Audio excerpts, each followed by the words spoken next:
સુરતમાં સંબંધો શર્મસાર, બ્લેકમેલ કરી પૈસા માંગ્યા 3 આરોપીઓની ધરપકડ। વર્તમાન સમયમાં સંબંધોમાં ભરોસો ખોવાઈ રહ્યો હોય તેવી અનેક ઘટનાઓ સામે આવી રહી છે। સંબંધોને શર્મસાર કરતો આવો જ એક કિસ્સો સુરતમાંથી આવ્યો છે, જ્યાં જમાઈ દ્વારા કાકા સસરાને બ્લેકમેલ કરવામાં આવી રહ્યા હોવાની ઘટના સામે આવતા સમગ્ર પંથકમાં ચકચાર મચી જવા પામી છે।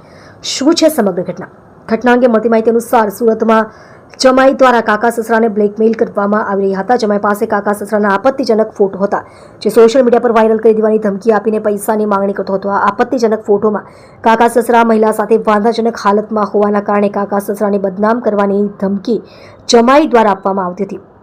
જમાઈ કાકા સસરાને બદનામ કરવાની ધમકી આપીને પૈસાની મિલકતની માંગણી કરી હતી। સસરાએ ફરિયાદ નોંધાવી। આ સાથે જમાઈ દ્વારા કાકા સસરાને બળાત્કારના ખોટા કેસમાં ફસાવી દેવાની ધમકી પણ આપવામાં આવી હતી। સમાજમાં બદનામીના ડર અને પૈસા મિલકત જવાની બીક વચ્ચે કાકા સસરાએ આ અંગે પોલીસ ફરિયાદ નોંધાવી હતી। આ કેસમાં બિલ્ડર જય ડાંગર સહિત 3 આરોપીઓની ધરપકડ કરવામાં આવી છે। સાથીદારો સાથે મળી રચ્યું કાવતરું।